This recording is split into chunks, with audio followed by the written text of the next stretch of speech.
សាងសំអាតសំអាងដោយកាយវាចាសូមសុខសោភារួចពីទុក្ខា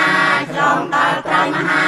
ពលគឺនិព្វានគ្រប់ជាន់គ្រប់ជាតិកុំឲ្យខ្ញុំឃ្លានពីសិលនិងទានគុំនឹកខ្ញុំកើតកំណើតខ្ញុំមានមគ្គផលជាស្ពានដល់ឋានថ្លៃថ្លាសូមជូនមគ្គផលចំពោះទៅដល់មេត្តាបិតាគុណគ្រូឧបជាយាចាពុញ្ញដេកា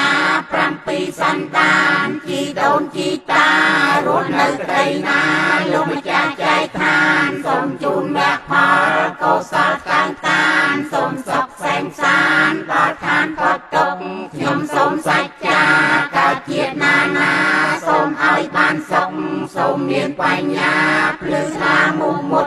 រួចផុតពីទុក្ខដល់និព្វាន